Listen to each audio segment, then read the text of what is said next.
But to learn how to be like Moshe Rabbeinu is the point. That's why Hashem put it in the Torah. Moshe Rabbeinu is the most important trait that everyone knows Moshe Rabbeinu for, is that he was the humblest man that ever lived. Now, if somebody is a loser, doesn't have anything, doesn't have any money, doesn't have any wisdom, doesn't have anything to speak of, there's no such thing as humility for a person like that. He has nothing to be proud of. He has nothing. But if someone has everything, and he's humble, and he pretty much acts as if he has nothing, acts as if what he has is not significant because he knows where it's coming from. He knows it's really not his. If he's a faker, where he's like, oh, I don't know anything, Oh, by the way, did you see my book? I wrote all these things in my book. Okay, and then he's saying, I don't know anything, I don't think it's faker. He's not real. If someone is I don't know that much about business, but I did sign a deal last week for $30 million. That's a faker. That's a faker. Moshe Rabbeinu, when it says that Moshe Rabbeinu was the humblest man that ever lived, it's making that statement, Hashem is signing off on it.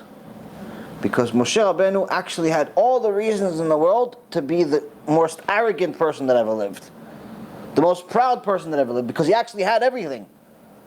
Mm-hmm. He was very, very strong. We read in last week's parasha that when he died at 120 years old, even his eyes didn't change. He was still strong like a 20-year-old person. He was very tall, very strong. He beat Og Melech HaBashan, Og the king of Bashan. He was very rich. He made a lot of money, a fortune, off of the little chips of the 10 commandments that broke. The little small pieces that Hashem allowed him to become wealthy off of them. On top of that, he's the only man that ever spoke to Hashem face to face. And he spoke to him on a regular basis whenever he wanted. He spoke to the source. From the bushes, no? From the bush, and also for 40 years throughout the whole desert. When he was gone. Right, throughout the whole desert. All the time that he was in the desert, spoke to Hashem. So, Moshe has many things on his resume that no one ever did. And no one ever will do. But yet, Moshe Rabbeinu, when Am Yisrael complains to him, and Aaron, about, they wanted water, Moshe Rabbeinu and Aaron says, V'anachnu ma? We're nothing. What are we? That you're even complaining to us. Complain to the source. Complain to Hashem. Don't complain to us. Who are we, B'chlal? Why? Just because I talk to him, you think he's going to listen to me? Just because I have some money, you think I could buy you something? Just because I'm strong, you think I could break something, go pick something up? Everything is from the source. Everything is from Hashem. As soon as a person realizes this, then they could start developing a relationship with Hashem. But as long as a person has a confused idea of the relationship they have between them and Hashem, it creates a very big problem. Now, the first Mishnah actually talks about the history, but before that, before we actually go into the Mishnah itself, the Pirkei Avot starts, each chapter actually starts with this ma'amar, this saying. It's very famous that I'm sure we actually have talked about before, and everyone knows this saying because you say it on Shabbat, after Tefillah, or at the end of Amidah. כל ישראל יש להם חלק לעולם הבא, שנאמר ועמך כולם צדיקים לעולם ירשו ארץ, נצר מתעיים מעשה ידי להתפאר. All of Israel has a share in the world to come. As it is said, your people are all righteous, they shall inherit the land forever, a branch of my plantings, my handiwork in which to take pride. Now the last part, which is and your people are all righteous, they shall inherit the land forever, a branch of my plantings, my handiwork in which to take pride, is actually from the book of Isaiah, the prophet Isaiah, chapter 60, verse 21. So here it's saying that they're using this verse from the Torah that all of Israel has a share of the world to come. Now, why do they teach this? If, so somebody came to the Chafetz Chaim and says, Kvod Harav, if all of Israel has a share of the world to come, what's the point of doing mitzvot?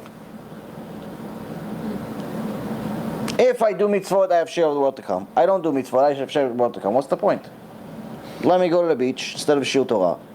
Let me eat hamburger at McDonald's instead of the kosher burger. What's the point? So the Chafetz Chaim said,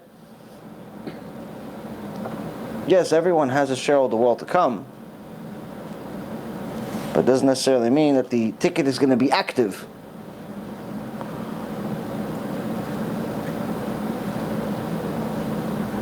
Each person has an opportunity to get in, but to earn their keep, they have to do something for it.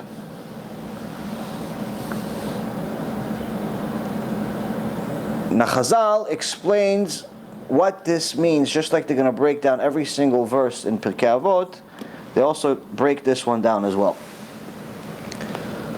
So the term Israel refers to any individual who has not utterly divorced himself from the Jewish nation's lofty spiritual destiny.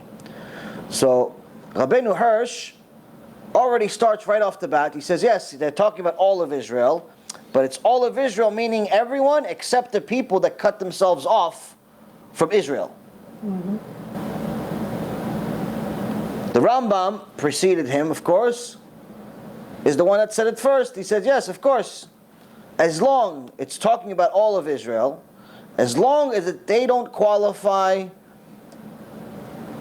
for making the sins that are listed in the Gemara Masechet Sanhedrin, page 90 to 98, or Gemara Masechet Rosh Hashanah, page 17, where it details the different types of sinners that do not have a share of the world to come.